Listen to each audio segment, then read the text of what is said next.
when the shadows were growing, and they took their supper, hard-boiled eggs, Bath Oliver biscuits, and salt in an envelope with them.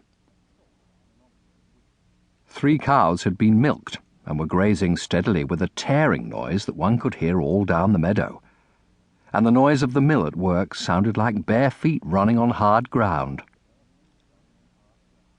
A cuckoo sat on a gatepost singing his broken June tune, Cuckoo Cook, while a busy kingfisher crossed from the mill stream to the brook which ran on the other side of the meadow. Everything else was a sort of thick, sleepy stillness smelling of meadow sweet and dry grass. Their play went beautifully.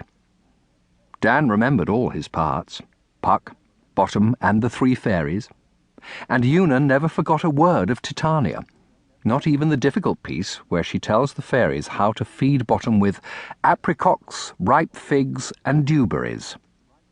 And all the lines end in ease. They were both so pleased that they acted it 3 times over from beginning to end before they sat down in the unthistly centre of the ring to eat eggs and Bath Olivers. This was when they heard a whistle among the alders on the bank, and they jumped. The bushes parted.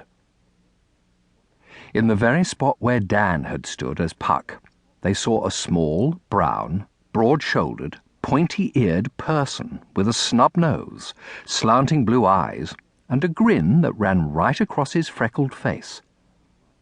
He shaded his forehead, as though he were watching Quince, Snout, Bottom, and the others rehearsing Pyramus and Thisbe, and in a voice as deep as 3 cows asking to be milked, he began, "What hempen homespuns have we swaggering here so near the cradle of our fairy queen?" He stopped, hollowed one hand round his ear, and with a wicked twinkle in his eye went on, "What? A play toward? I'll be auditor and actor too, perhaps, if I see cause." The children looked and gasped. The small thing, he was no taller than Dan's shoulder, stepped quietly into the ring.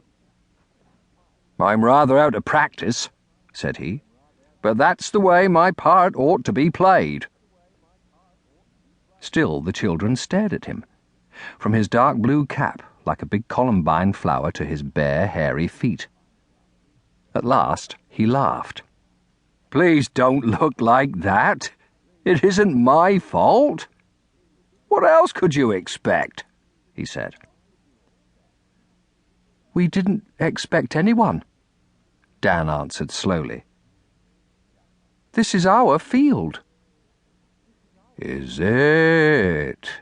said their visitor, sitting down. "Then what on human earth made you act Midsummer Night's Dream 3 times over on Midsummer Eve in the middle of a ring and right under, one of my oldest hills in old England? Pook's Hill, Puck's Hill, Puck's Hill, Pook's Hill. It's as plain as the nose on my face." He pointed to the bare fern-covered slope of Pook's Hill that runs up from the far side of the mill stream to a dark wood. Beyond that wood, the ground rises and rises for 500 feet, till at last you climb out on the bare top of Beacon Hill, to look over the Pevensey levels and the Channel and half the naked South Downs. "By oak, ash, and thorn," he cried, still laughing, "if this had happened a few 100 years ago, you'd have had all the people of the hills out like bees in June." "We didn't know it was wrong," said Dan. "Wrong?" The little fellow shook with laughter. "Indeed it isn't wrong.